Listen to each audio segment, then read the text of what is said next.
What's up, everyone? And we are live for another episode of Spin from the Real. Once again, I am Matt, and joining me is the personality himself, Chris Anthony Lopez. Yo, live from Twitter as I tweet that we're live on the show. What is going on, brother? You good?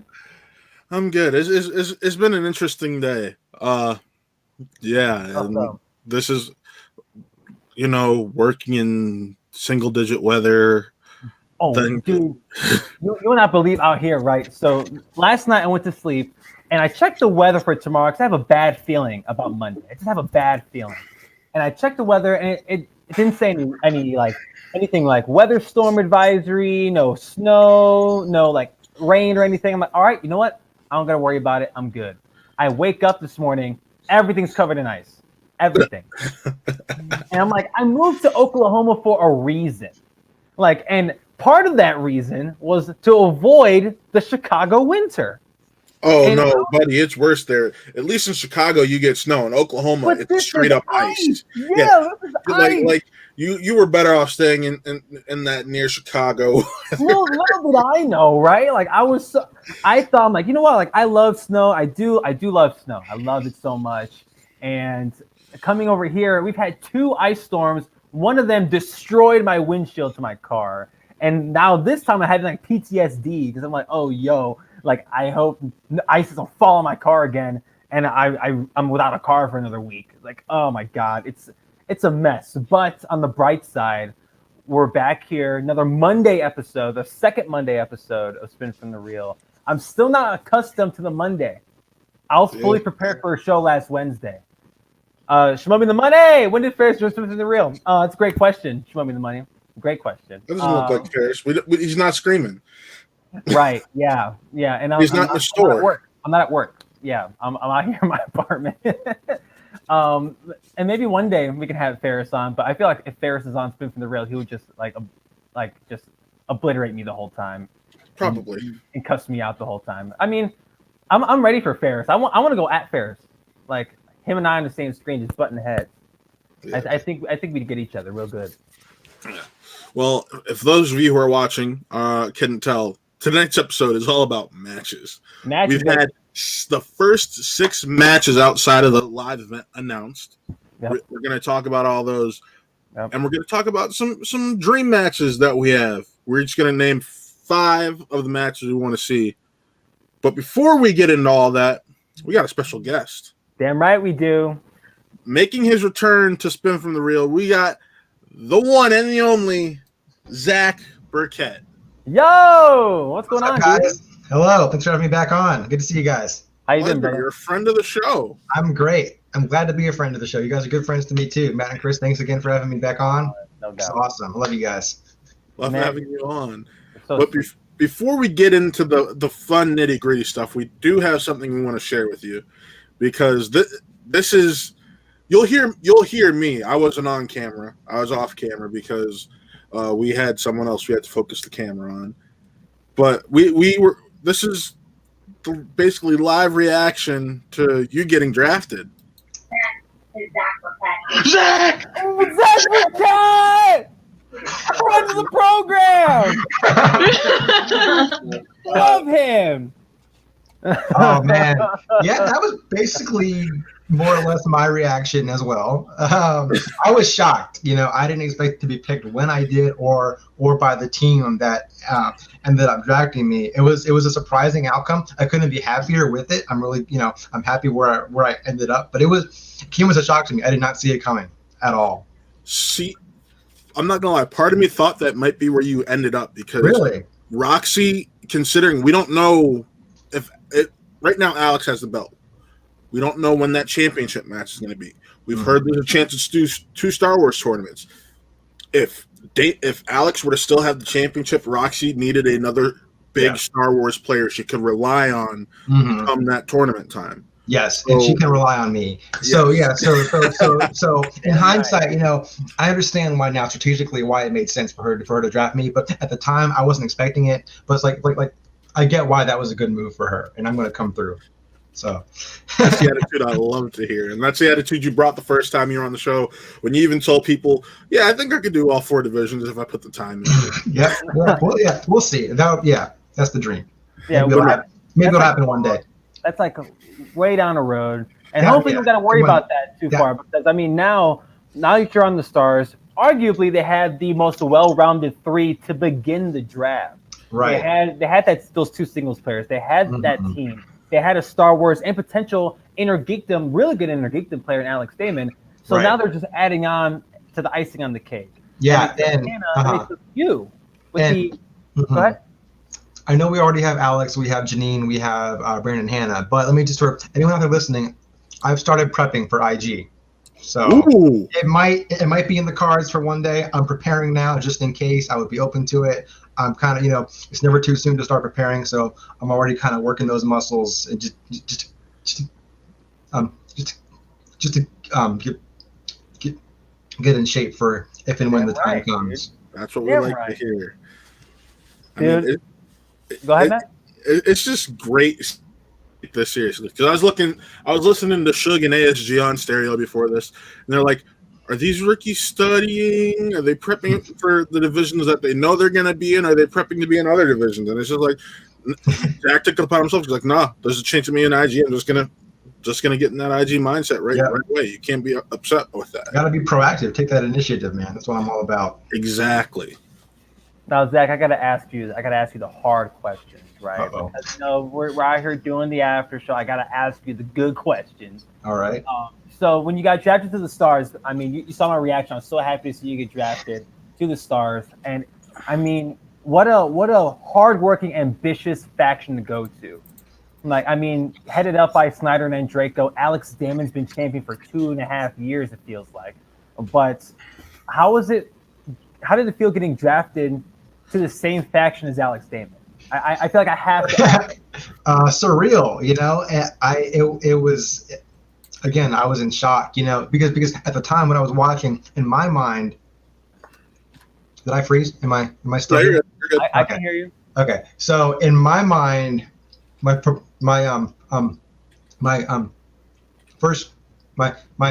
initial reaction was, oh well, they already have Alex, or they already have Alex. What do they need me for? But again, I get it now. But I was just shocked. I was like, wow, like this is crazy. Me and Alex, and because we're friends, because we know each other. I kind of know how he works, and he gets kind of how I work and things. So it's like I feel like we're gonna have great synergy together, and I'm really looking forward to it. I think we're gonna make a great team. We're gonna help support each other. I'm there for him. I've always been in his corner, but now I don't have to oppose him. Now I can help support him and be on his side, and we can help help each other out. So that's awesome. And help each other out in multiple divisions at that, because if you do end up in IG, he's already in IG, so that's more back and forth training that you can get going on there. Yeah, and we already have a great kind of relationship as a foundation. So we can it's only we can only build upon it from here. So it's going to be great. Yeah, totally. And before we continue, Zack, you did freeze up on us. If you want to drop out for a second, we can hear you. You just don't. Yeah, sure. Yeah. Sorry. Yeah, no doubt about it, dude. No worry. No, man, I love having Zack on. Right? I love having Zack on. Zack, he's so much. I love talking to Zack. The little that I have gotten to talk to him, and I'm just really excited for what he has going on in the future. I mean, we got the IG confirmation that he's in the conversation for future IG matches. He's just speculation. We may see him in IG, we may not. He may just be solely Star Wars, and that's it. So I mean, we'll see. But when our man comes back, I'm curious into how he feels not being able to contend for the Star Wars belt, at least off the bat. Right. Because Star Wars, that's his bread and butter. He made his name at DragonCon for Star Wars. So not being able to compete for that Star Wars belt has to at least rub him a little bit the wrong way. No, I agree 110%, because you can tell he's a competitor. That's just what he is. Yeah. And you want this man. I want him to succeed. We both want him to succeed. And Star Wars we got him back right now. Sweet, hell yeah, bring him back. As we got him, man. Do we have you, Zack? Yep. Hello. Okay. I think it's just your camera's having issues today. I think my webcam is acting out. I should probably invest in a better webcam, especially. This webcam's kind of been. No, you're good, brother. As long as I can hear you, you can hear us. Not the most reliable. This is annoying. I'm sorry, guys. Oh no, it's fine. Because we do audio also.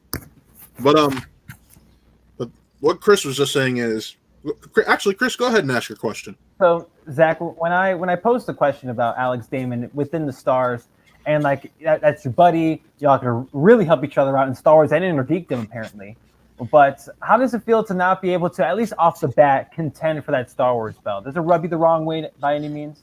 No, not at all. So I don't mind that because, again, we are pretty good friends, and so Man in Black, yep. That'll be my Schmodown name, Zack, the Man in Black, Burkett. But that's hard. That's hard. It's got a ring to it. It's got a ring to it. I like it. But Alec, yeah. So we're good friends. So and again, I wasn't expecting to be able to challenge him right off the bat. I mean, because obviously, this, that's a privilege to be earned. Yeah. A chance to challenge the champion, and I understand that. So I didn't come in with any expectation of facing him head on from the beginning. So no, it doesn't really change anything for me. And in fact, on the contrary, I think it actually worked out better for us because we're friends. We can support one another, work together, and then when I work my way up through a tournament or whatever, and then I will earn the right to face him, my own faction mate. If I were to win, the belt would just stay with the Stars. So, it's a win-win for everybody. See, totally, dude. And I mean, yeah, it's a little bit of a bummer, at least from a fan perspective, from the two of us. Like, it's like, damn, Zack at least can't contend off the bat. But like you mentioned, you're only helping the Stars and you're faction focused, as you should be. Yes. A lot of the folks should be, especially if there's money at the end. Like, right. How do you feel about that, considering you have a chance to get this cash prize out of it? I mean, the cash is secondary to me, man. I'm not in it for the money. I'm in it for yes, for the fun, for the experience, for the love of movies, the love of Star Wars, and the community. The camaraderie, the friendship, the experience of it all. The any kind of cash prize is just icing on the cake. But that's like secondary to me. That's not like what I'm really. I don't really care about that. Great answer. I just want to say that's a fabulous answer. I was hoping to hear. See, and I mean, Zack, when we were talking before the show, there were 3 names that we mentioned outside of Damon that are directly tied to you in some way, shape, or form. Mm-hmm. Those 3 names being Thomas Harper, Marie E. Wilson, and Evan Bushkar. And they were all drafted to factions. And you have the opportunity to play any of the 3 of them anytime soon. And we'll get to Marie's match in a second. But Thomas Harper and Evan Bushkar, those are 2 guys that you potentially could be playing within the next month or so. Yeah. So how are you feeling that draft night, seeing 3 of your buddies get drafted to these opposite factions and thinking now this is my time to shine and maybe compete against one of them anytime soon? Yeah. So do Pharisee's having camera issues. That's why. What if I drop out one more time and then okay. If that's what you want to do, go ahead. Yeah. Oh yeah, brother. No doubt about it. Yeah, Ferris. I see you in the chat, Ferris. I'm out here doing my. This is my Ferris Light cosplay. I'm out here. Matt, did I tell you about Ferris freaking cussing me out on Discord? I told you about that, right? No, you didn't. No. So a couple nights ago, I was hanging out with some of our friends over at LGR on Discord. We're chatting about wrestling, and I said something to Ferris. I forgot what I said. But Ferris started cussing me out, dude. Where's the flag? I'm sitting down today, Ferris. That's my thing. I'm lazy. It's Monday. And, there he is. Hey. Okay. I apologize, guys. I'm going to be buying a new camera like right after this interview. I'm going to go on Amazon and find something better than this one that I've got. Don't worry about it, brother. But yeah, so to answer your question about Thomas and Evan, and I guess what is it like my reaction? Like just watching your homies that are close to you or people that you're tied to directly. Yeah. So I guess I'll go kind of in order. Sure. So Thomas, I have the utmost respect for. 3rd pick of the draft. That is just insane. And that was like that blew my mind. But again, he made quite the impression, and he came in hot. He came in, and with Thomas, so I love Thomas. He's a great guy. We're cool. Again, I respect the man so much, and honestly, I envy him a bit. I look up to him because he's so articulate and well spoken, and he presents himself so well. And again, me,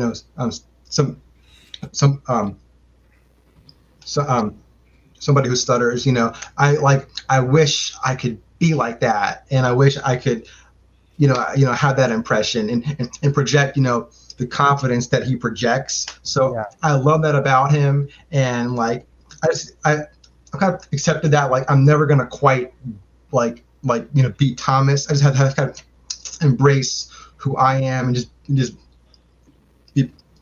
be myself and just craft my own identity and not worry about him and what he's doing.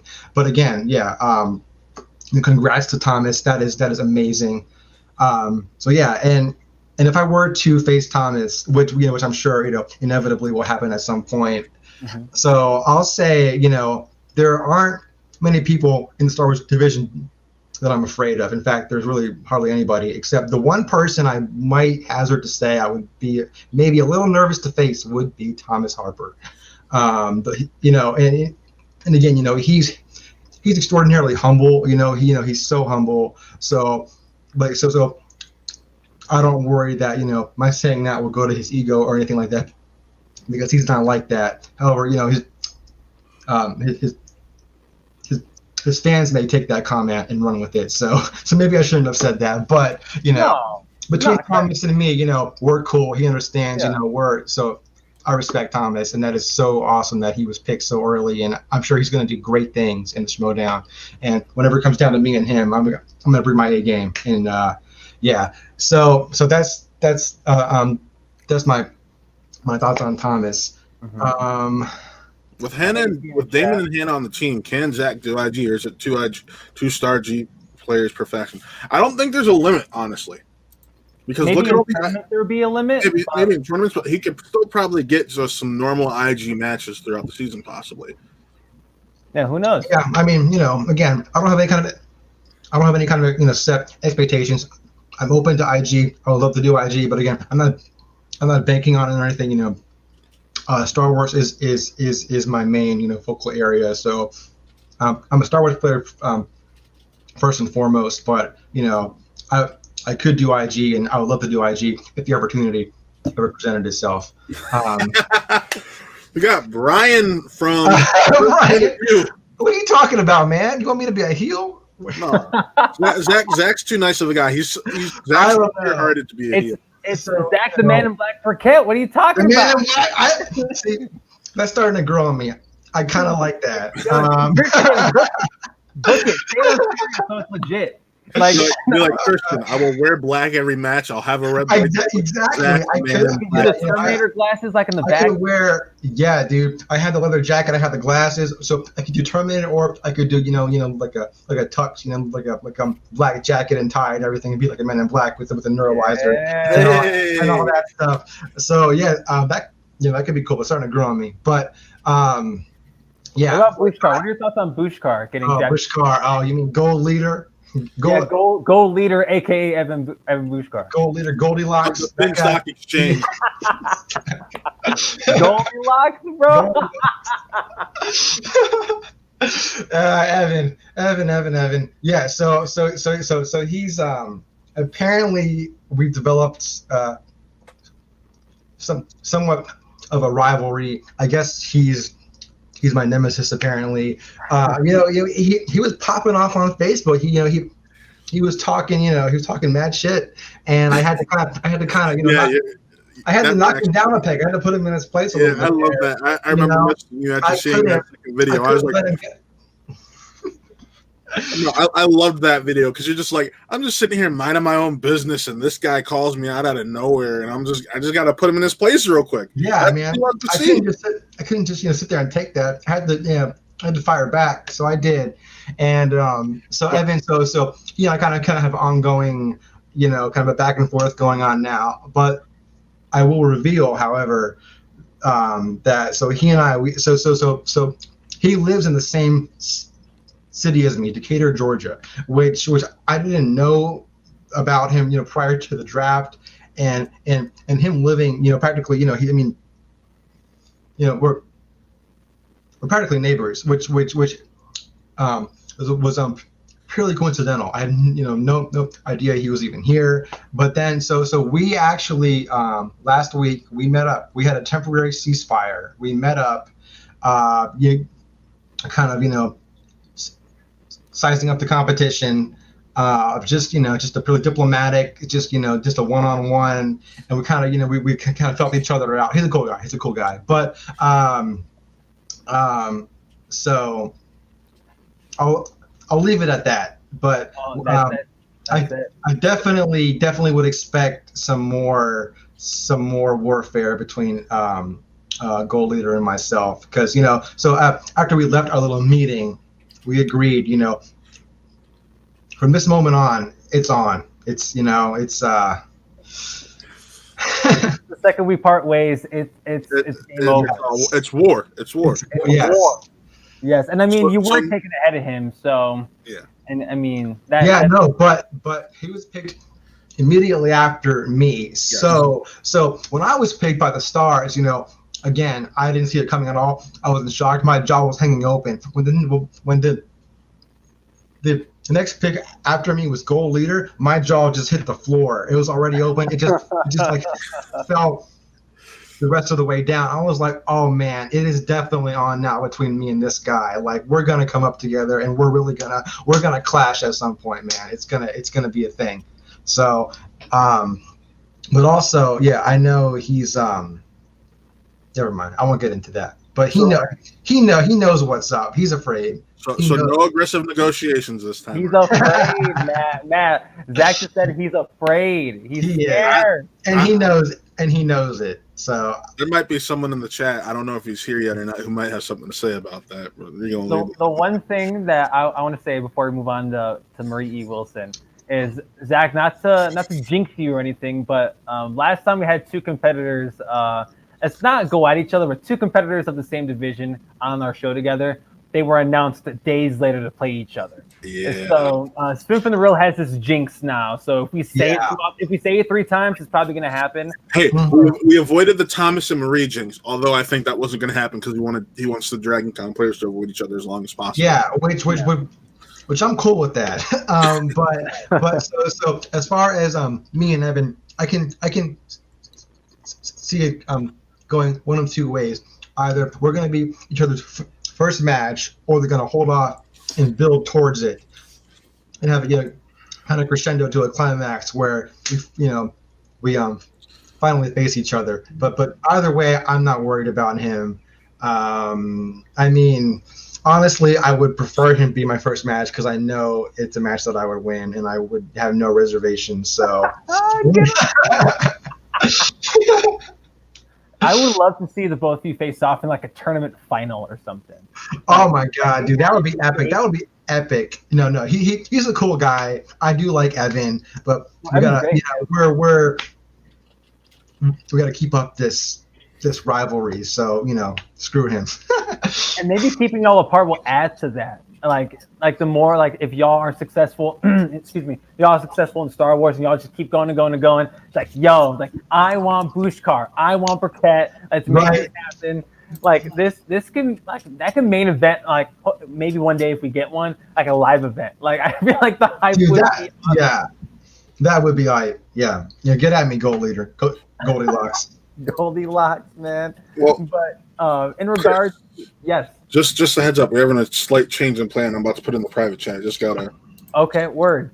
But before I receive this private message, so your thoughts on Marie, not only getting selected to the suspects, but I mean, we'll get into it in a bit. But like, she's the first one of y'all to compete. Yeah. Yeah. So I mean, what was your reaction to not only Marie, but she's the first one of y'all Dragon Con players to get the to compete first. I'm super excited for Marie. That's awesome. Maria's great. I love, both Maria and Thomas are both awesome people, and they both, are serious contenders. As far as her being the first match, like there's kind of like pressure on her now, because so I feel like Marie now is like representing us DragonCon folk, right? So it's like, so I have faith in Marie, and Sean Sullivan, he's great. I haven't seen too many of his matches, but I've talked to him. He's a cool guy. He's a great guy. And I think he's also pretty good in Star Wars too. But Marie, she has to represent DragonCon. So she now is going to be the face of DragonCon going into this first match.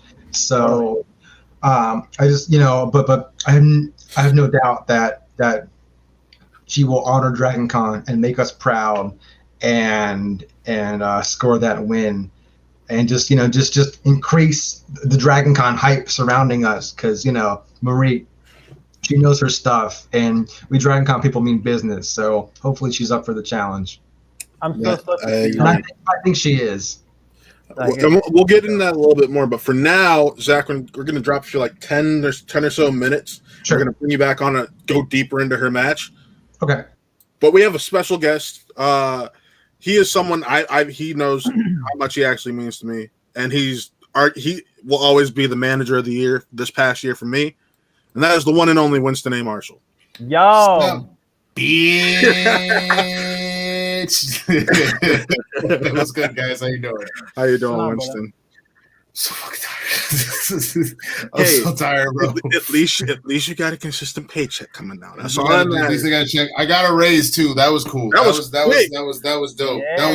That's because they were like, "Yo," so we realized we are burning you out quickly. Would you like some more money? I said, "Hell yes, send me all the money."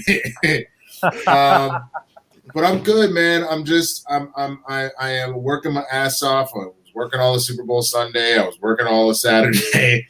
On top of getting the faction ready, we finally got everybody in the same room and got to everybody, or the same Zoom room, and get to all meet together and plan for the year. And it was a lot of fun. And man, we have such a fun group.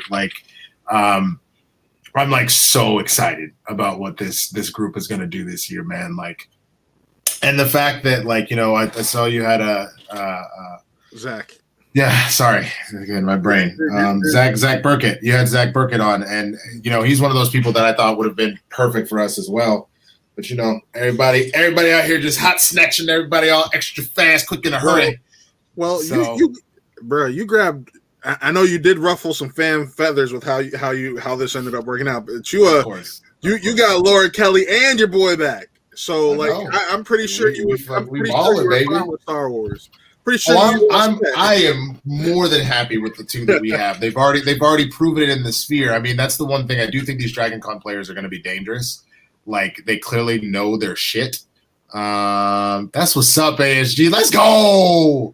The DragonCon players know their shit. Let's not pretend like they don't. They wouldn't be here if they didn't. I think the one advantage that people like Laura and Ace are going to have, and the established players, they've done it. You know what I'm saying? It's trying to take it's almost like trying to take a rugby player and throw them into football. There's natural things that they know because the games are so similar, but there's enough differences that I promise you a lot of them are going to stumble a little bit at the front. Not all of them. Some of them will stumble a little bit because the format's different, but they'll eventually get their footing. I have a lot of faith. I've met with a lot of them. They know their shit. Zack being one of them. Zack is going to be I'm scared of the fact that Zack is not with us, but again, we can handle it. It's Laura and Ace, but I'll put respect on the man's name. I met with all of the rookies that reached out to me, and Zack did, and we talked, and homie is fuck, man. Y'all got. Feel like I'm getting it. Talking about it is giving me an ulcer. I'll tell you that much. I've talked with you. I know, a lot of people are like, Winston barely took any rookies. Did he even do his homework? I'm like, I know Winston did his homework. I've talked to Winston. Dude did his homework. If you really want to know what happened with the rookies, the problem with the rookies was that everybody else decided to just pick crazy people. And not to say that those rookies aren't that good or anything like that, but even with the test that like we did with people, there's still a proven element of now the lights are on and all that kind of stuff.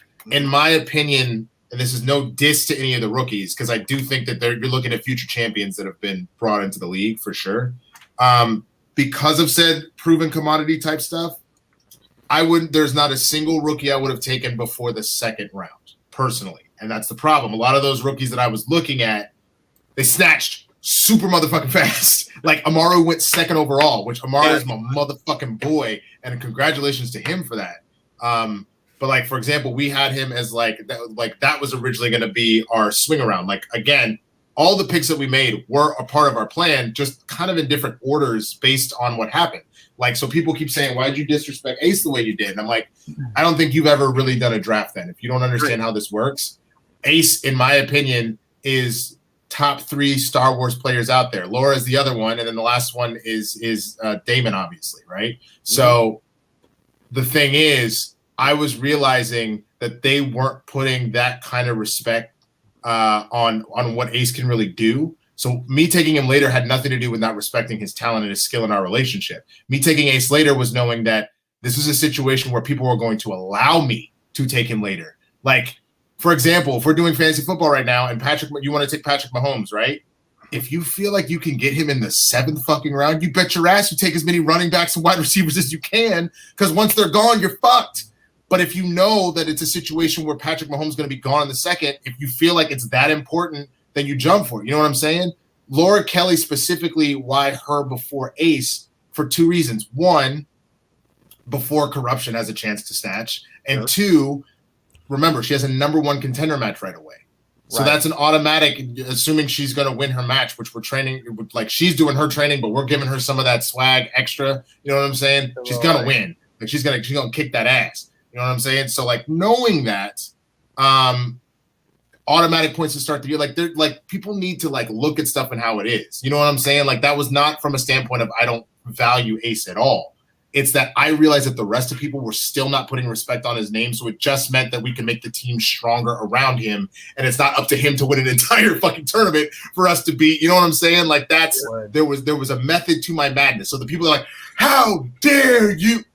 Okay, because I'm one of the few people that kept all 3 people from my fucking faction. It doesn't mean we didn't talk to other folk, but I kept all 3 homies within the faction. I brought Frank back. You know what I'm saying? Like I made sure that my homie's still in that one. So like miss me with that talk of like, because again, I think a lot of people don't know what's behind the scenes on some shit.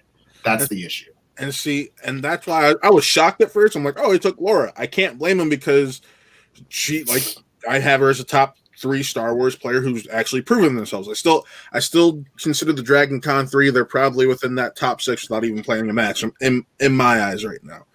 Yeah. And what it boils down to is you were able to get 2 and 3. Like no one can blame you for that. Especially when that next round is like, I got to bring them back. And I'll be honest with you, having got the chance to talk to the 2 of them and watch that happen. But the funny thing is about 2 and 3, I would argue that they are tied at 2. The only reason I give Damon the edge is just because Damon has the belt. You know what I'm saying? Not necessarily like they're genuinely like Ace and Laura remind me a lot for all the Dragon Ball Z fans. I mean, or the Naruto fans. This is Naruto and Sasuke, bro. This is like Goku and Vegeta, like the 2 of them. Okay. So Naruto.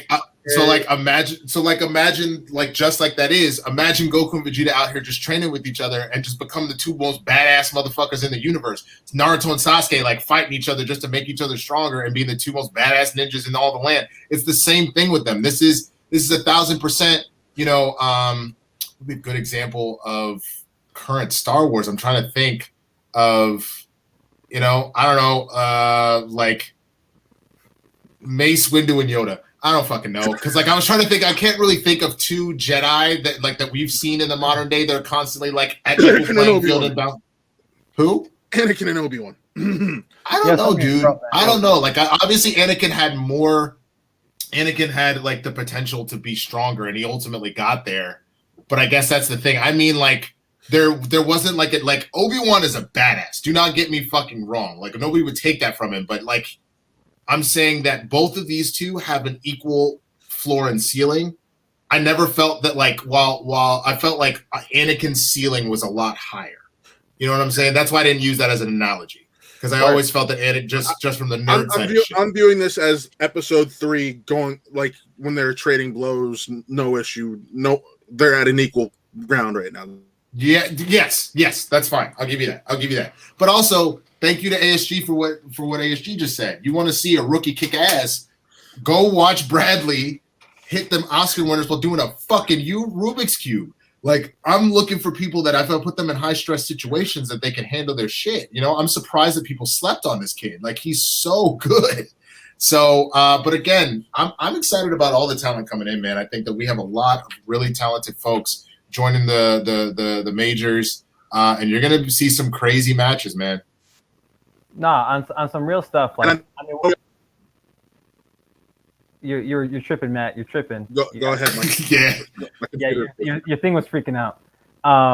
No, but last season, by the way, congratulations on your season last season. It was absolutely incredible. Like, and Matt and I would talk about. I mean, Matt and I we always butted heads. Like, we got we argue because he's a Shannon for Manager of the Year and I'm a Winston for Manager of the Year guy. So and it was a 2-horse race, and both. I mean, look, it's Black History Month, right? Black excellence. Yes, that's what I said. That's what I said. Two strong choices. So, and I mean, like the both of y'all, and y'all approach managing in two different ways, and y'all had 2 different seasons, and then y'all ended up on top. So, going into season 8, like you said, you kept your 3, and I want to ask you about this because I'm so fascinated by it. You drafted Zipper at the top, right? And I mean, if any Schmodown fan knows, like Zipper and Marshall, world's finest. I remember y'all showing up on the scene like, who are these motherfuckers? Like that's like world's finest. That was why world's finest is why I became a fan of yours. I'm like, this motherfucker. World's finest was the shit, right? And Matt and I recently did Mount Schmodown. We were talking about Jason Inman's career, and the last match that Team Trek had was against y'all when y'all beat them. So there's history there with Zipper. Yes, so what was your thought process with picking Zipper with your first round pick? My thought process was, you know, people love to joke around and call him the next Dan Merle, but like he is. If anybody knows Zipper, there's not a single person in this league that knows Eric better than I do. I've known him since 2007, 2008. Oh, wow. You know what I'm saying? Like we've been friends forever.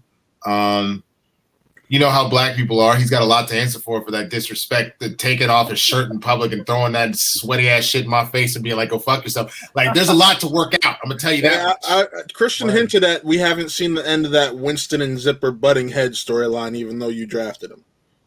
And that's the thing, though. But like at the end of the day, in the same breath, that like, you know. Again, if we want to use whatever set analogies, like at one point, you know, Sasuke went rogue, want to fight everybody and shit. And then at one point, he could see the situation, go, maybe we should all take out this like world-ending threat first, and then we'll see what happens after that. It's kind of the same thing. This is war now, so it's that since this is the Great Ninja War, he needs to bring his ass to the front of the line and like let's handle some business.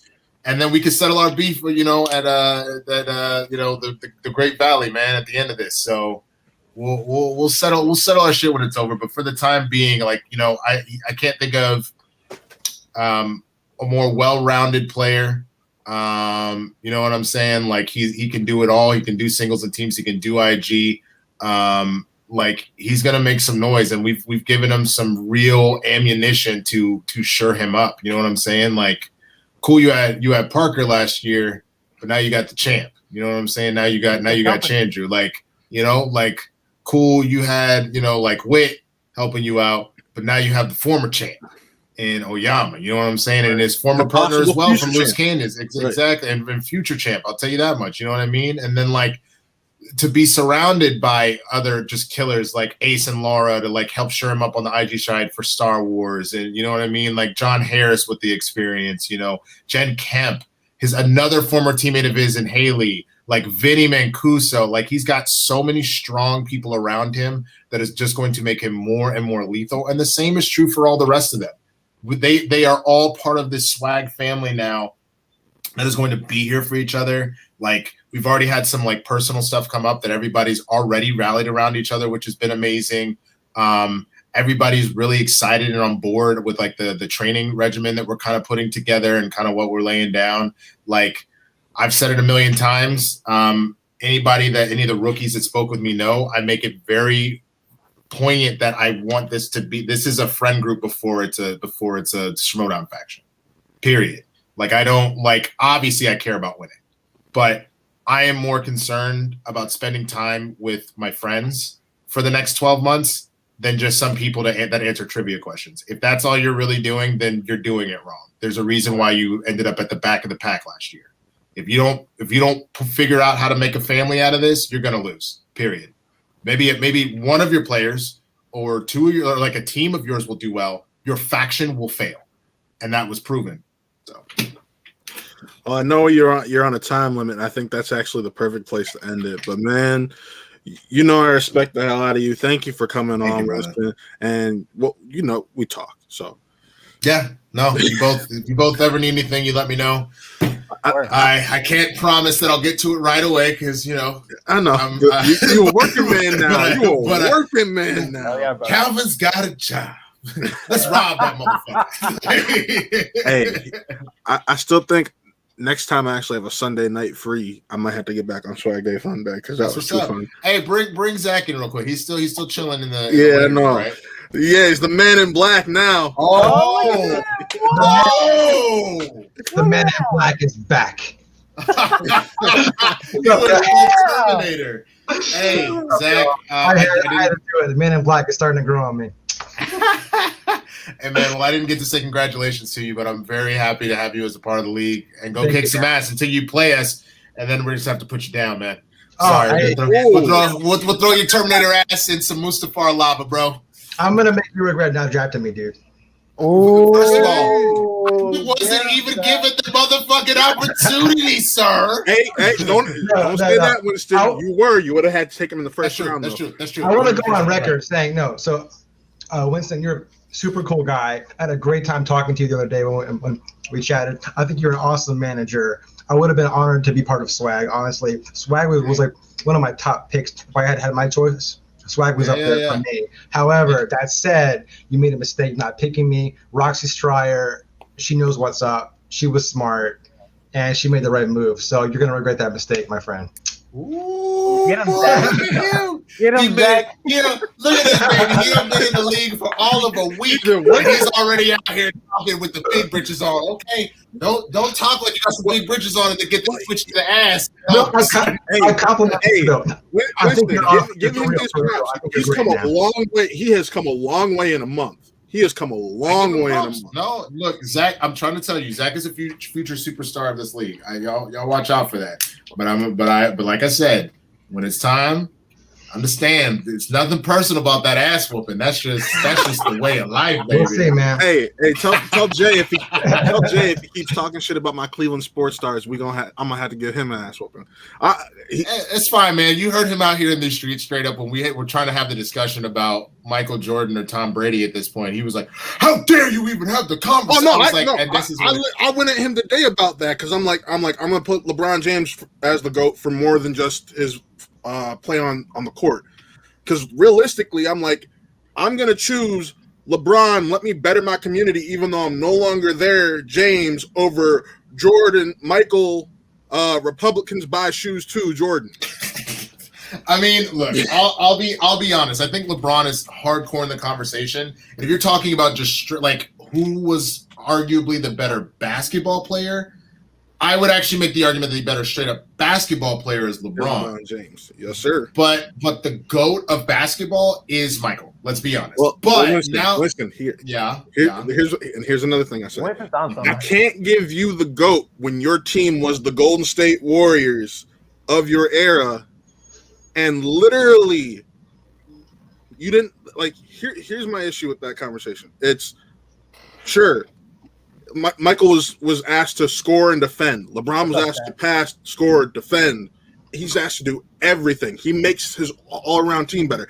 He leaves the team, they're bound for the lottery. Jordan leaves the team, they still made the playoffs and went to the Eastern Conference Finals without his ass. I mean, no comment. All I was gonna say, yeah, Zach was like, "Yeah, fuck this. I don't. This is what we're talking about." I think his computer messed up because we got some devices not connected. He's had some tech issues today. Yeah, I wouldn't blame him. I would have left the conversation too. But look, the long story short, and then I'm gonna get the fuck up out of here. Like again, to not at this point. Like I think if you're talking about the three majors, so basketball, baseball, football, it's kind of undeniable after yesterday that Tom Brady is the GOAT of the three majors. I would actually argue, because someone brought up a good point, I think maybe the best overall athlete that we've seen, like out of like America, would probably be Serena.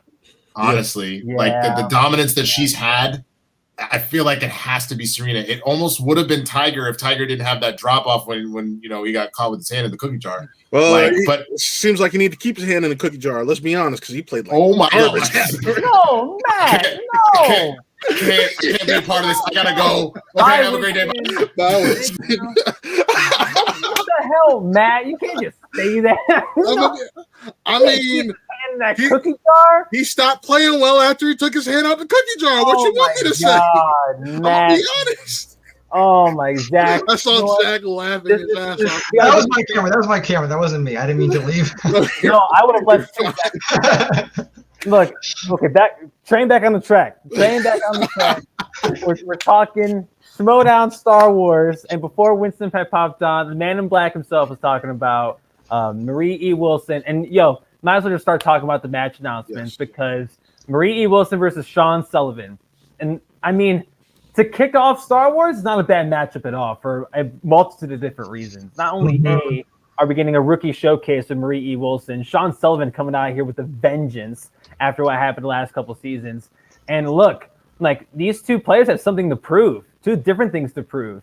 Whether I get Sean, not only Sean's out here rocking with corruption now, one corrupt boy, and Marie E. Wilson, she's behind one of the most like luxurious and belt-stricken factions in this whole league with the usual suspects. There's a lot of Schmodown history, a lot of Schmodown records with the suspects, and Marie E. Wilson is the flagship Star Wars player of that. So both of these players they don't have a lot to prove, but they can have a lot to lose pending a bad performance. So the two of them, I think they're going to butt some heads, but Marie wanted a challenge. I think she's going to get it out the gate. 100%. Yeah.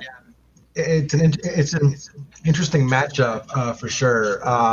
Especially as the inaugural Star Wars match. So I'm just as a Dragon Con player myself, I'm rooting for Marie. I hope she pulls through and represents and makes us Dragon Con, us Dragon Connors proud. However, Sean, I've talked with Sean a little bit. He's a great guy.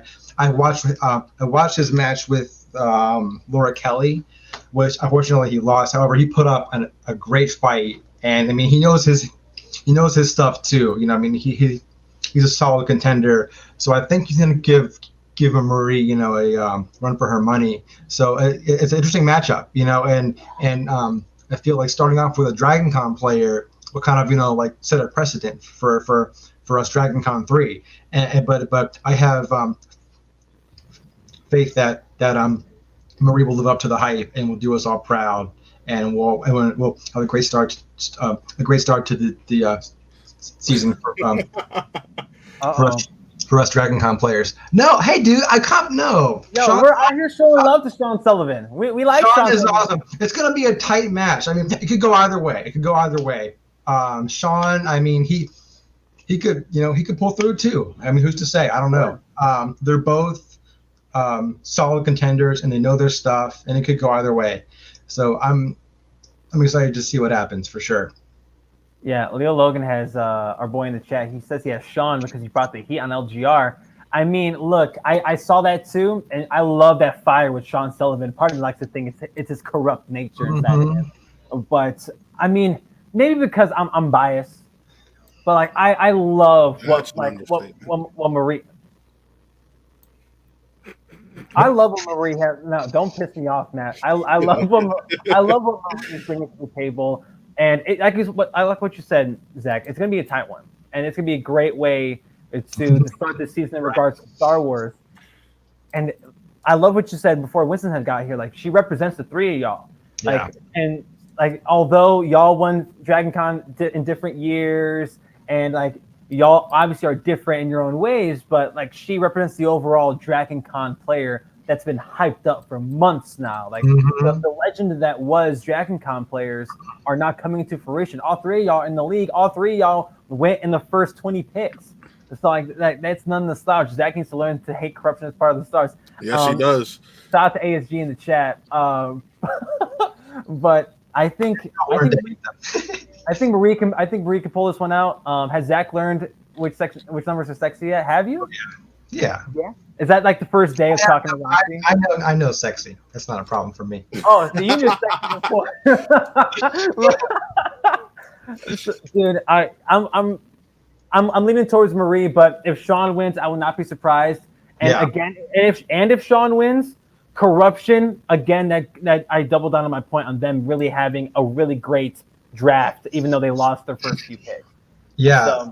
So Sean Sullivan was actually one of the first people who reached out to me when I was in the draft. So I'm super appreciative of that. You know, Sean's a great guy. You know, and I think he's got a good chance. However, as a Dragon Con player, on principle, I kind of have to root for Marie. But Sean's a great guy, and I wish him the best. And good luck to you, Sean. And thanks again for your support you've shown me as I entered into this community and everything. I appreciate it, man. The man in black, always humble. But Matt, who you got? Sullivan and I got Marie. Marie and when we've had her on, when she's been on LGR, when she's been on any after show, whether it be POV, Call to Action, she's had this fire about her. So I'm gonna go with Marie here because I don't think she's gonna take this lightly, and I think she's got a killer's mentality right here. And let's be honest, I really like Sean Sullivan. But dude was talking his smack back when it first got announced about the Dragon Con players. He was on Call to Action, and he was talking. He's like, these are example, and they always have multiple choice. I went back and watched it. If I was in Zack, Marie, or Thomas's position, I'd be like, that's a little bit belittling. I'm gonna come for his ass when I play. Well, see, I didn't know he said that, Sean. So now I'm gonna have to talk.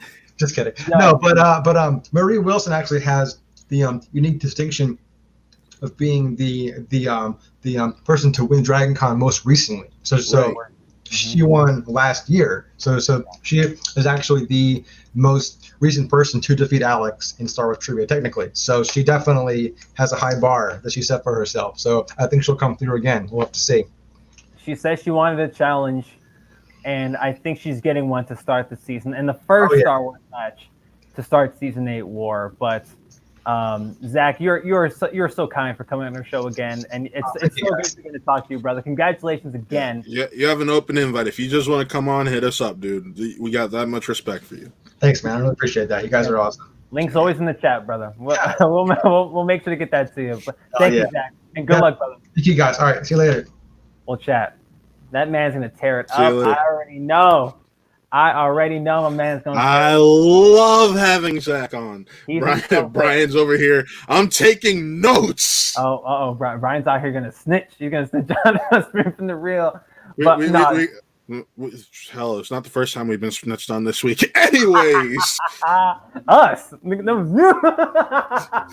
Look, but again, shout out to Zack. Really appreciate you coming on the show, brother. We love you. And good luck. And the second you get that match, brother, I'll keep my eyes on it. Oh, the second you get that match, the week of the match, we're having you come on. There's no ifs, ands, or buts about it. Link in the DMs. I ain't even going to ask you. Link's going to be in the DM. You already know. But, Matt, we got 2 more matches that were announced last week and 3 more that were announced today. So let's get through these because I know Winston was up in the air, and, of course, he gave me the – maybe we save the fantasy bookings for next week, if that's okay. I you know how many I wrote down, Matthew. I know. It also gives me time to think of more. and I guess I could bring this up now because next week we do have a special guest on. Yay! And Chris is so excited for this guest. We got the one and the only Chance Ellison coming on. Let's go, Chance! Let's go! Bringing the brother on the show. I'm so stoked to talk to Chance. I'm over the moon, man. Oh my god, it's gonna be awesome. Can't wait to be corrupt on the show for the first time in forever, man. I love it. Yeah, gotta love it. No, I'm excited to have Chance on. The corruption thing, maybe not much, but having Chance on is definitely gonna be a good time. So. Yeah, so maybe we could talk about some of those bookings with him, because I guarantee you we'll have a couple more announced, and we'll have next week we have our first match preview. I know it's gonna be next week's gonna be wild. I'm not gonna lie. I am kind of bummed. I'm a show before, because we're probably not gonna do, which really bums me out. But look, y'all. So I came prepared. I wrote down all these matches. All of them. Some of them have gimmicks next to them. I made gimmick matches. Like I did a whole thing, and Matt's out here like, no, not this week. Like I was so stoked. Hey, it's not like we can get Winston Marshall any day of the week. So matches I want to see. And both times Winston's been on our show, it was out of the blue, and we weren't ready for it.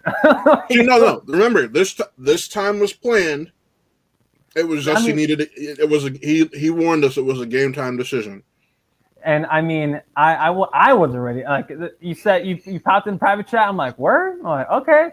And I didn't know he was coming. At least you knew ahead of time, though. Yeah, I mean, and it wasn't 2 hours in. Like we weren't waiting. So no, I guess we can push the matches to next week. I guess if we really have to. But no. But so we had Marie E. Wilson, and Sean Sullivan get announced, which is awesome, by the way. But in regards to Inner Geekdom, the one that we halfway predicted or jinxed in a way, we did that, Matt. Christian Harloff obviously watches the show, and he said, "Oh, those spin from the real guys. They had Amaru and Jesse on, and Jesse Swift on. Like that'd be a good match. Book it. Bang! Inner Geekdom starts the season 8. Amaru Moses, and Jesse Swift." To start Inner Geekdom for this year, holy shit. Well, wait, Jesse the Jackal Swift. Let's make that clear. The Jackal. I mean, the Jackal. We could. I don't know how I feel about the Jackal. Knowing we have a Coyote already, I'm like, well, I'll let it slide. Like Christian, as long as you give Zack Burkett. The Man in Black, I think will be okay. Well, one of our guests, another one of our guests last week got their nickname, and that is Paige Fabretti, the Boston Badass. I love that. That's the best one of the bunch. I know, I love that. But Amaru and Jesse Swift start the season. Yeah, I mean, two of the top Inner Geekdom rookies, probably the top 2 Inner Geekdom rookies. Yep. And they are essentially heading up Inner Geekdom in their respective factions, at least from how they were drafted. So, Matt, I mean, like when you saw Amaru and Jesse on the docket for this upcoming March, what did you think of off the top? I was like, well, shit. I'll say this. Considering they were the first 2 rookie IG players off the board, I figured that you would have them avoid one another. Right. Mm-hmm. Because if they're your top 2 rookie IG competitors off the board, why are you gonna it's like having a Dragon Con match right off the bat with 2 of the Dragon Con players. You're blowing your load on one match. Like I would have been excited for Amaru versus Moose. And then Jesse versus a Wittenben, which they've had their back and forth because Wittenben's doing IG and Star Wars apparently. Mm-hmm. So that made sense to me. Like, but having your top 2 play off the bat, woo! That's ballsy. I didn't know how to feel about it at first. Obviously, they're both friends of the show. They're both fantastic, and they're both going to do great this season in Inner Geekdom. But like you said, you're going to have them play against each other at first. Now the argument can be made. Mara was taken first in Amaru, so if you had them both play against each other, if Mara didn't have that title match, there would be that the more like what the F. But no, I halfway get this. I just yeah, George was that guy that popped on our show. But seeing Jesse and Amaru, I cannot wait to see how their factions influence their gameplay already, and then to come together and face off against one another to start the season. The opening matchup, Sans pay-per-view to start season 8. And it'll be the second Intergeekdom match of the year, technically, because of Kanopik and Dandapani. And I'm eager to see Amaru. Like, Amaru, my man, okay. He is coming in from the Family League 4. Amaru has had just all this hype. And the Family League 4, they were all drafted somewhere throughout this draft. But Amaru went first. Like, my man went second overall, first rook off the board. Yes, so there's a lot of pressure on him because not only were you in the highly touted Family League 4, but you were taken second overall to Sam Levine and the Suspects, and the already stacked 3 that were LSM, Irwin, and McWeeny.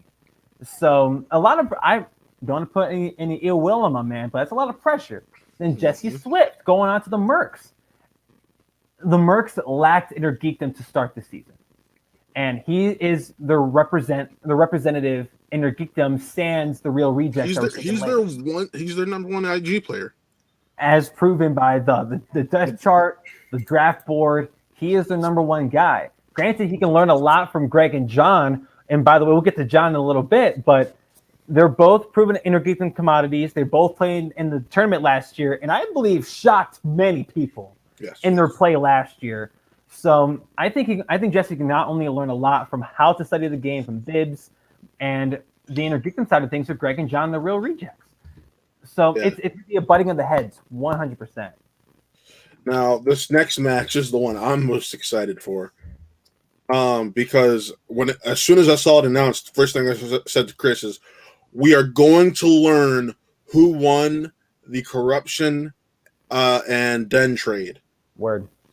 That is what that match is. We all love Amaru. Oh, are we doing picks? So I had Wilson. If I didn't say it before, I had Wilson beating Sullivan, and at the moment I have Amaru beating Jesse. Like as things stand, but it's going to be competitive, and the key in that match, Jesse can beat Amaru if and only if those Pirates AP slices, like those gimmick slices that are being added this year, can make a difference. And I don't want to be that guy, but after talking to Jesse, those slices will make a difference in matches going forward. Yeah. At least matches that involve Jesse Swift. Yeah. So I mean, we'll see. But no, that Friday we are going to learn who won the Den and corruption trade. Christian made no hesitation announcing that match. Mancuso versus McKee, the first singles match of the year. Oh boy! I mean, Vinny Mancuso. Talk about swag. We just had Winston on, and I think Vinny. That's Mancuso, what I wanted to ask him. Crap. Yeah, there were. I mean, we wish we had more time with Winston, but I would love to talk Mancuso with him because Mancuso went a little bit later in the draft, and he was, he didn't get to play too much last year, but when he did, he made an impact. And I really like Vinny Mancuso. The Ice Pick is one of my favorite characters to watch in the league. Plus, he has a lot of potential. And filling in with someone like Winston, he can shine in this. I mean, look at Oyama and Lon Harris being at the top of that thing. Like, there are some good single/teams players, and Mancuso is one of them in swag. But the talking point of this match is McKee. It's Marisol. Because if Marisol wins, great! Then Corruption not only got what they wanted, but they got a victory out of it off the bat. Great. But if she loses... That's when you're in a sticky situation. I'm not going to say if McKee loses and Marisol loses that Corruption's like, oh, that trade sucked. No, it didn't. We don't know that yet. And we won't know until halfway through the season and seeing how Marisol is done. So we won't know if Corruption has reaped from the benefits of that trade for a while. But off the bat, it will make a bad impression if McKee loses this match, and how she loses also will make a difference. But I don't think it's going to happen because I have Marisol winning the match. I have Marisol winning also, But I wouldn't be surprised if we get a Vinny Mancuso upset. I wouldn't be surprised either. I thought Mancuso had a kick-ass season 7. That first match he had was against Sabrina. A little bit of this. He bested Sabrina Ramirez, who had a lot of hype going into that tournament. Yeah. But he had to play Ethan Irwin, and he held his own for the most part. He could have beat Ethan if the wheel slice went in his favor. Marisol needs 25 point minimum if she loses to be worth it. Yeah. I mean, I can't see Marisol losing this because I think she knows the weight of the situation. She knows. But as much as Winston hates corruption, I think he knows the weight and how much this puts a dent in their plans. This is war. It is. Mm-hmm. And what better way to win a war than to sink one of your view this as battleship.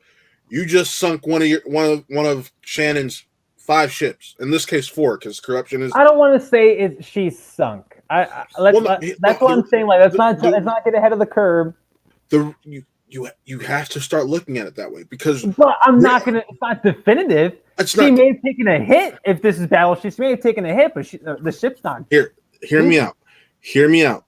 How often we saw it with Brendan Meyer last year. We saw it with Bibbs last year in singles. They lost early. We didn't get them back until the tournament. The COVID-19 situation played a part in that, and let's not act like COVID. It did. I'm not denying that it didn't, but you have to admit that's happened in the past before.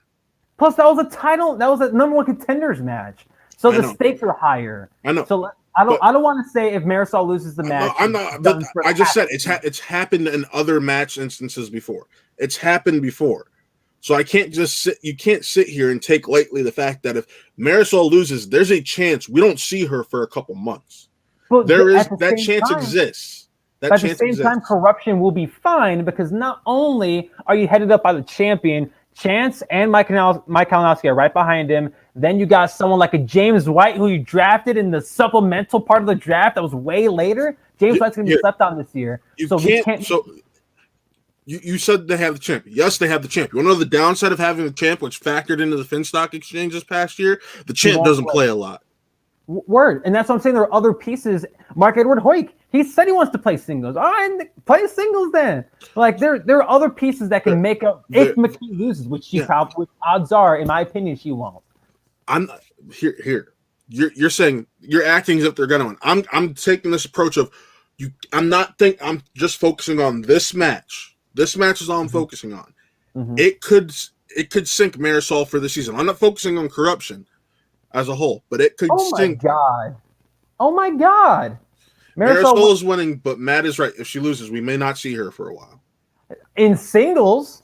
Yeah, I'm just talking about singles right now. I'm talking about singles. I'm not ready to say her season's done if she loses. I'm not saying it's done, but I'm saying we may not see her until tournament. We may not see her until tournament. Singles, sure, but I'm not ready to say Chris, also, you're talking about COVID-19 will have played a factor in the situation. Think about it this way. We had matches through April, even with COVID-19. Sure, but again, I go back to my point of Bibbs and Meyer having a number 1 contender. Hold on. Let me finish. Normally, we start end of January. We're starting mid of January. We're starting beginning of March. So there's one less month of play. There's one more match a week. We also have to make up for that on top of pay-per-views. So they're going to be. We're getting like 1 singles and either 2 IGs, an IG and a Star Wars, or what looks like 2 Star Wars. So like we have that 1 Intergeekdom and 2 singles matches next week. So there are going to be more singles match, more singles opportunities. So there will be opportunity. I'm just not ready to say that if she loses, her season's done. You also got to factor in how many other single players we have. Sure. Think about it. So that's what. It's probably going to be a while. And if she loses, but Ferris, that's just the opener. The real season doesn't start until March 3rd. I think the date is. I just think it's unfair to say that March her 3rd will be over pending a loss. That's what I'm saying. I think it's unfair. I'm saying it's probably over until tournament. That's what I'm saying. I'm not saying her single season is over. You think she'll sit 4 months? Well, probably July, but there's a chance. She's at 5 months. Lord Jesus, that must. There's a. Because that means there's something bigger in the Schmodown that's flawed. Because if you take one L in singles, the biggest division in the Schmodown, Chris, you're done for 5 months. Chris, I'm factoring in the fact that we may have 2 IG tournaments, 2 Star Wars tournaments, because my guess is they're bringing back the Collision in the middle of the summer. Hopefully. And we'll get a Star Wars and singles tournament leading into the Collision. This is where my thinking's coming from. We're gonna get a Star Wars and an IG tournament leading to the Collision in the summer, and then we'll get a second one right before the Spectacular. And also, Christian has kind of made it known. Yeah, we're gonna get teams back, but we're gonna avoid championship matches at all costs. So then. Okay.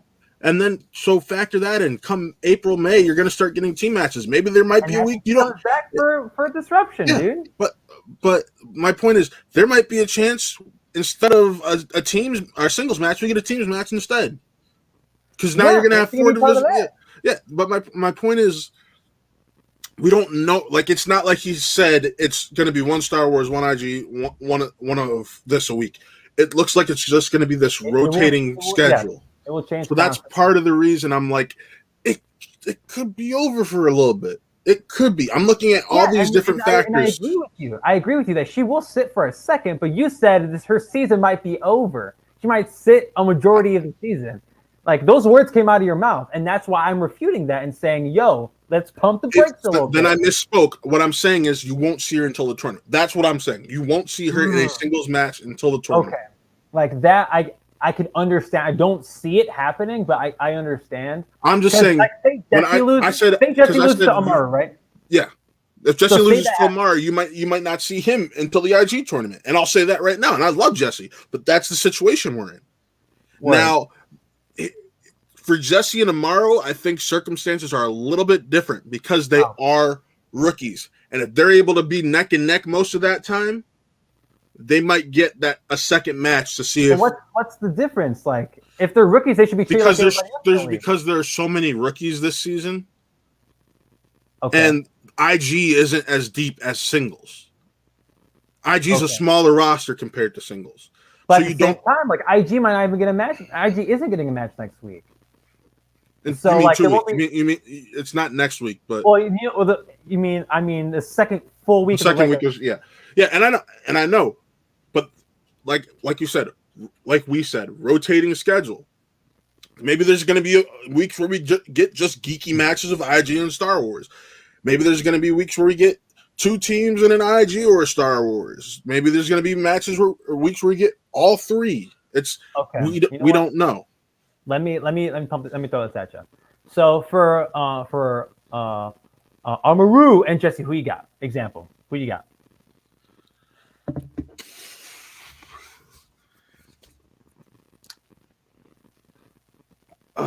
Fuck. I honestly don't know because I don't know enough about Amaru. Yeah, his tape's out there, brother. The hype behind. I think Tony might have hid the tape. I'm not sure. Put it on the back burner until their matches drop because now that they've been drafted, same reason Rager's tape went missing. You don't want people to be able to go back to the tape. But for the hypothetical, who you got? I honestly don't know because I know how much work here. Here's the reason why. Pick one, brother. I know how much work Jesse's putting in. I don't know enough about Amaru. That's my issue. I am uneducated when it comes to Amaru Moses. So am I. And I don't feel comfortable picking that match because I feel like it can go either way. Dude, come on. You really? You're gonna hit me with the cop out? Like, I don't know who it's not a cop out. Like, yes, I like knowing my research. Like, I like knowing my research. Oh my God! You just picked Marie E. Wilson. We haven't seen her Dragon Con play, dude. What are you talking about? Actually, you can go watch this last Dragon Con on YouTube. Have you seen it? Yes, I did that after she said that. Oh my god! Pick a motherfucker. Oh my god, man. That's so lazy, dude. Oh my god. If you want to pick Jesse, pick Jesse. If you want to pick Amaru, pick Amaru. I don't know who I want to pick. That's the thing. Oh my god. Okay. You know me. Normally, I'm more defined on a decision. I'm just being straight up honest. That's so wow. So I'm in shock myself. You know what? I'm not even gonna do it. So, in conclusion, Marisol, her season. I'm not gonna say that corruption really effed up when if she loses the match, but if she loses 2 straight singles matches and doesn't do too hot in teams, then we can revisit this conversation and we'll probably have a different outcome. But that's how I think Marisol's going to take this, but it's going to be a good one. It's going to be a good one. 100%. So the other match that was announced last week, or excuse me, the matches that got announced today, we got 3 of them, 2 singles, 1 star, 1 inner geekdom, excuse me. Mm-hmm. And that was the first one that was announced, and that's Saul and John Humphrey. And I got Saul. I'm saying that right now. I've got Saul. Oh, it's great to actually hear you predict something for once. So, I mean, hearing Saul, I got Saul taking this too. It's something that I personally I'm torn up because I love John Humphrey. John Humphrey in the Schmodown mythos. If you go back and rewatch the things he's been a part of, he's had some incredible moments. And I love John. I feel like you cannot tell the oral history of a detailed oral history of the Schmodown without mentioning John Humphrey's name, which is a feather in your cap for his performances in the first couple free-for-alls that we had. I love John. Obviously, the Real Rejects, him being one half of that team. But Saul's going to come in here and whoop ass. Kate took him for a reason, as early as she did. So I 1,000% got Saul. 1,000%. Saul's been posting pictures about how he's studying online, and like Leah Logan just said, Saul showed promise in his match against Hannah, so I have him, and that's the other reason. Saul was able to hang with Brandon Hannah without really going deep into studying. We know Saul's studying. Saul's popped on LGR, and you see this wall of study material behind him. You see these stacks of books that he's studying. He's grabbing books like these for all these different films and studying it. So because of that, I got Saul. Yeah, Saul's gonna, unless John comes in here with this energy I am not expecting. I have Saul. Saul might be a main player in Inner Geekdom going forward if the hype precedes him, or if the hype follows him going into the season. There's a lot of hype behind Saul. Oh, next match. Yes, the next match, right? So there's one big one that Christian saved for last, but the one before that also it's a big one in my eyes because it's someone two people we haven't seen before. Mm-hmm. It's the Animal, Frankie Alvarez, and Brother Lomas. So the brother's here. He is here, my man. And this is the first time we'll see him outside of Facebook, at least as far as I'm concerned. And it's 2 rookies. And the hype behind Frankie Alvarez going into the draft didn't follow him going into it because he was taken awfully late. So Lomas was taken before similar to Lomas and the Rager. Those are 3 names talked about early on that all would make. Yeah, and I'm just and not to take away from Frankie Alvarez. I know Ferris is still here. Ferris has some strong opinions about Frankie Alvarez, but for me, Brother Lomas is such an intriguing character, and I'm intrigued about how that fits into the exchange. I would not have thought that Finstock, Bobby Gucci would be the person to wrangle Brother Lomas. So I'm just fascinated at the thought of him competing in the Schmodown, doing movie trivia, however he's gonna do it. I'm looking forward to it. Man, and Frankie, he's with the Suspects. Did I get that correct? Yep, he is with the Suspects. Yeah, so Sam also, and people don't talk about this as much. Sam also took a lot of rookies. I know people gave Finstock a lot of flack for that. Literally, Sam took all rookies except for Stacey Howard and his original 3, of course. Which, I mean, I think a lot of the Finstock chatter came from a lack of females or lack of women, which I totally understand. Trust me, I was a part of that. It rubbed me the wrong way when I first heard about it as well. But Sam also took a lot of rooks, and there's more diversity amongst his rookies. That was the realization, at least before the last 2 draft rounds. So, I mean, if I had to pick one, and we'll revisit this when the matches come by, but we actually do previews for these. As of right now, I'm gonna lean towards the person who I think can't afford to lose, Lomas.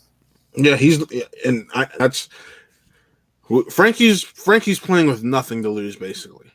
Sure. Lomas has more to lose than Frankie Alvarez does. Because Lomas has been pumped up by Christian.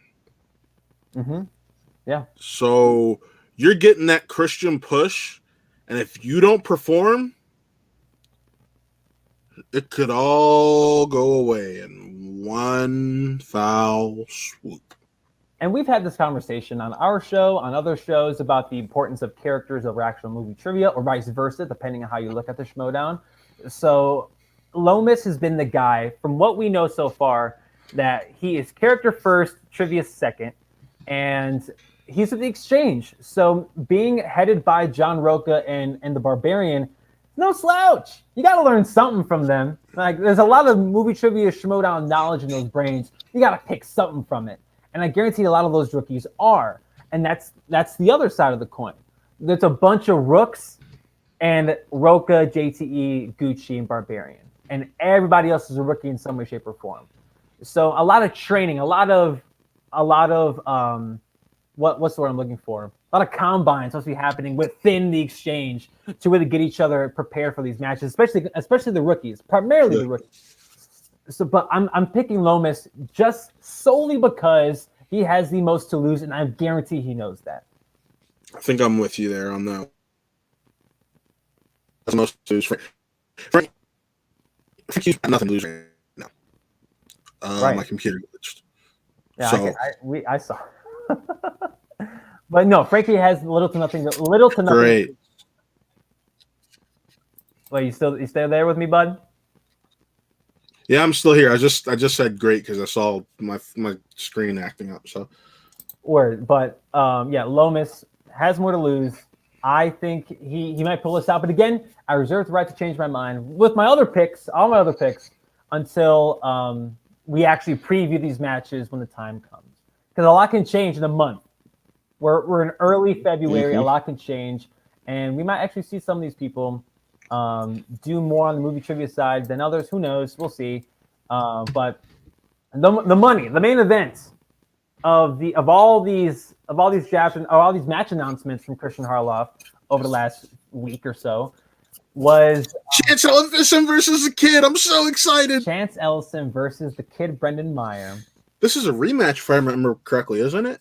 This is. Have they played each other? I think they have. Leo, if you're still in the chat, Leo, chime in. Have they played each other? I'm trying to think. Have they played each other?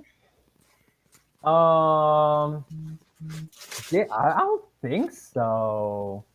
If they had, it's been a while. Teams. They played in teams. Oh yeah, they played teams, but have they played singles? That's the question. If they haven't played singles, then I look at this match as the future of the Schmodown. I don't know about you, but I think the Schmodown will grow a lot with these two guys heading it.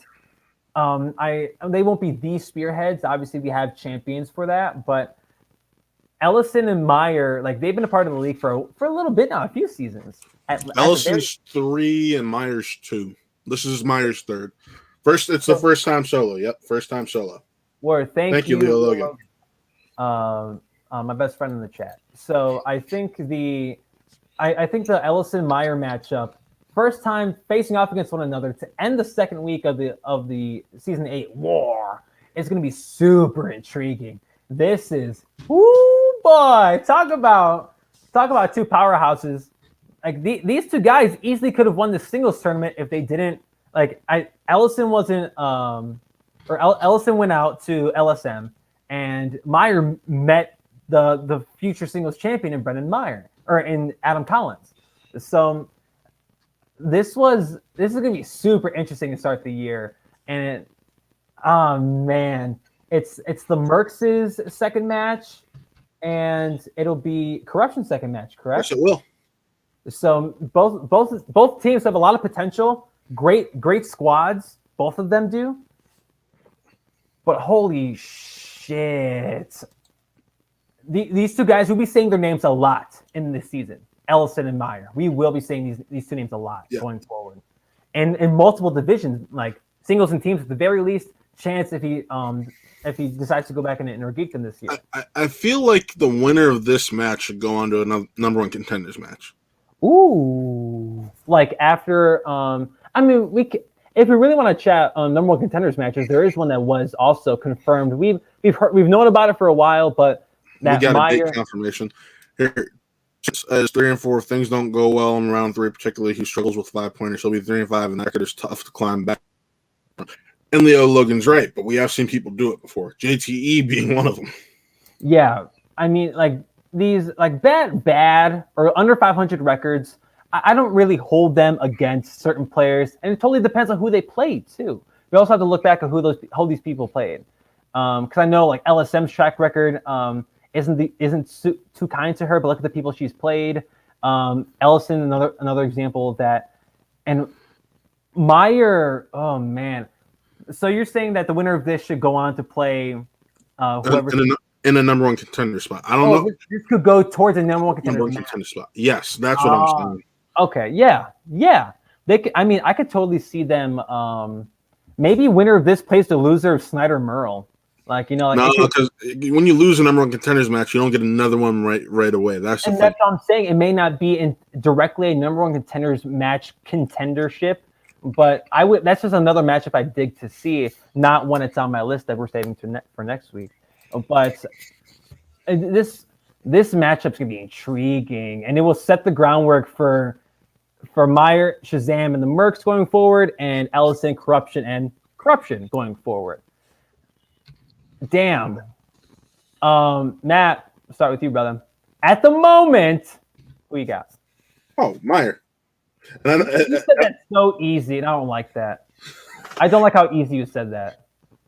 It's gonna be a like. Here's the thing: it's gonna be a tough, fun match. I'm going with who I like, and I like Chance, but Leo, let me know in the chat who you got. But I'm going with Meyer because I love Brendan Meyer's competitiveness. He doesn't take any shit. So this match could potentially go to sudden death. Yes, it can. We saw both men last year in the singles tournament go to sudden death in some matches during their runs. And here's my thing. Brandon shows up in the big matches. He shows up in the big matches. Brandon does show up in the big time. He almost took out Collins. Yep. That was a slept on match last year too. Super slept on. Meyer Collins from the singles tournament. Super slept on. GD. Meyer lost the tag belts at Spectacular. Ellison lost to Don DePani in her geekdom. And he lost to Meyer in a teams match. In October. I'm gonna sound like such a homer. I'm gonna pick Ellison at the moment. I stand right now a month out from this match with Ellison. And I mean, and I'll say this after we talk to Chance next week, because I want to talk to him about this match, and I want to talk to him about Marisol's match, and I want to get his opinions on the pay-per-view on Friday. I want to know what his favorite color is. I want to know what his favorite movie is. Maybe we'll do that later. But next week's going to be real telling, and we can get a lot from him when we talk to him next week. Yeah, but I was going to say that's the show, but I will let you. We are each going to give one fantasy booking. Damn right, motherfucker. And talk about it. And I'll go first. I get one. Okay, one. The match I want to see, you know it's what I'm going with. It's a rookie matchup.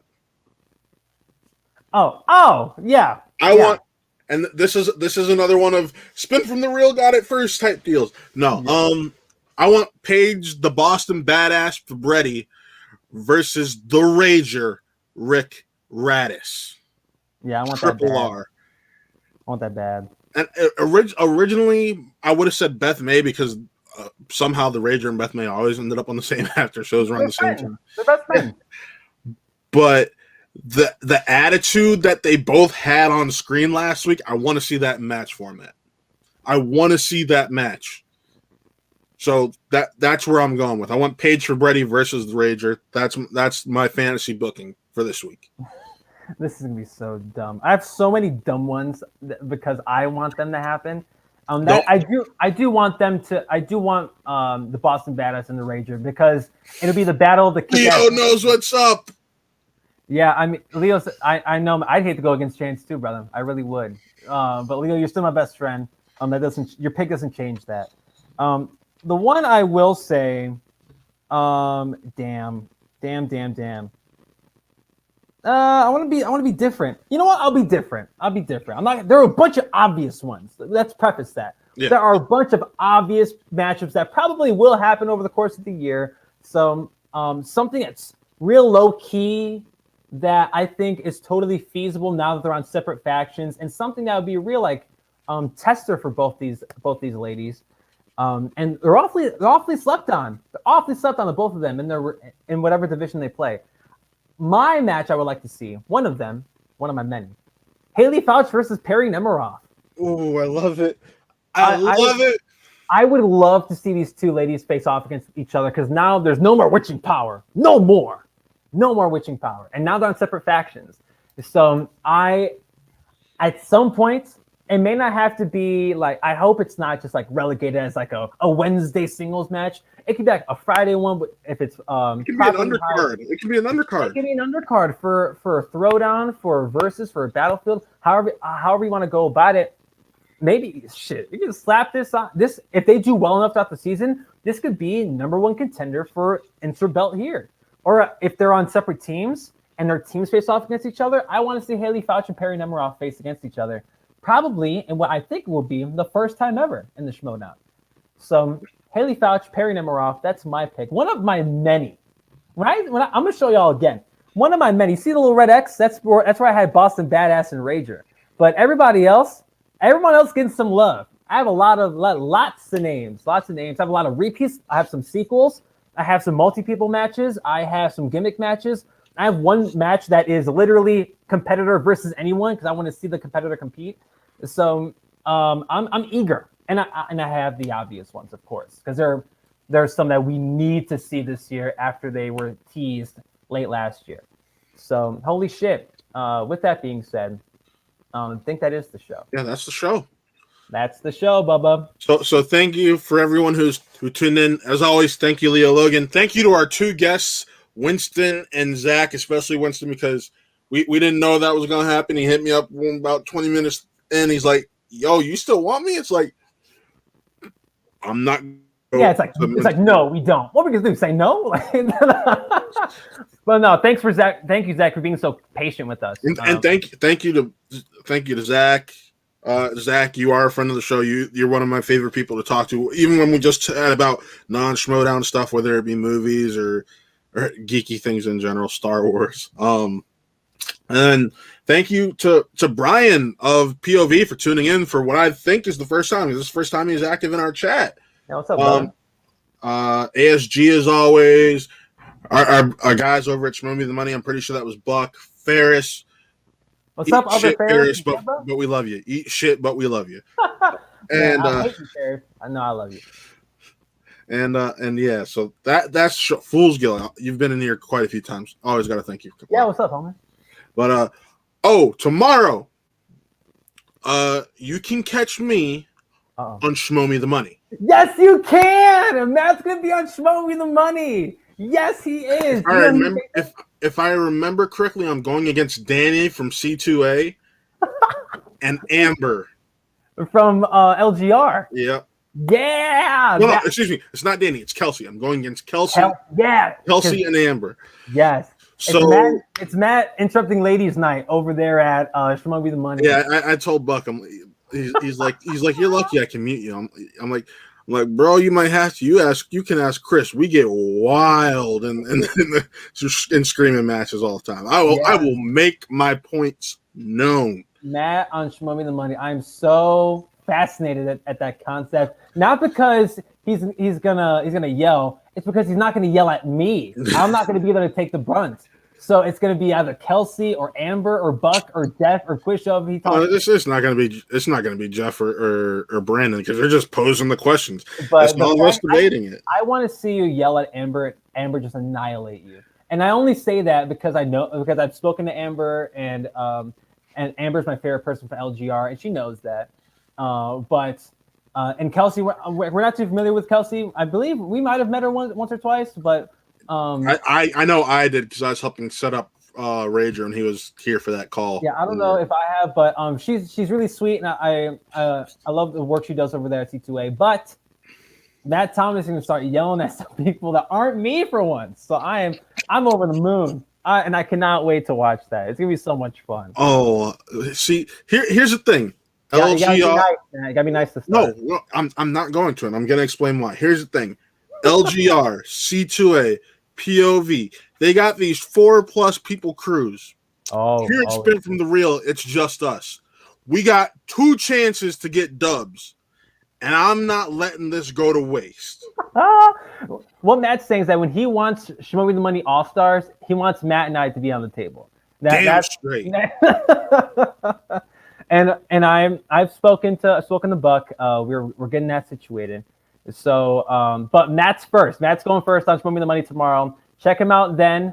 I know I'll be in the chat, hype my boyo, because oh my god, I'm so excited. But in the meantime, you can go ahead and follow us on our social media. Subscribe to our YouTube channel. We have our own custom URL now, right at the top. Spin from the Real Twitter. You can catch us talking nonsense. This starts up next week. Next week, this is back. Yeah, the Really Trivia Showdown fan league. That's you see Matt and I's faces there all the time. Our personal Twitters down at the bottom. Subscribe to the channel. Really Scared has a special episode tomorrow, and they're also doing a show on Thursday, so you get double Really Scared this week.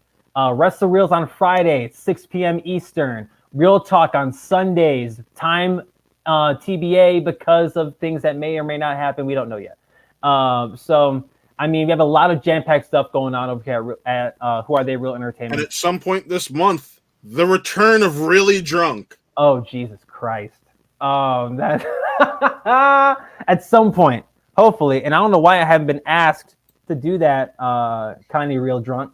But we'll get there. We'll get there. Maybe it is me. I don't know. Has the comment tell you? He hasn't nailed down one yet, so I'm pretty sure. It might be me. You can hit him up. You're like, Connor, I know we talked about bringing this up this month. Let's do it. Yeah, I mean, I'll be the guy. We'll see. I might be the person that talks Connor's face off, but we'll see. But thank you to everyone that watched. It's always a pleasure on Mondays, baby. Mondays. Thank you. And remember, folks, spin from the real, not the peg. Have a good night. Adios.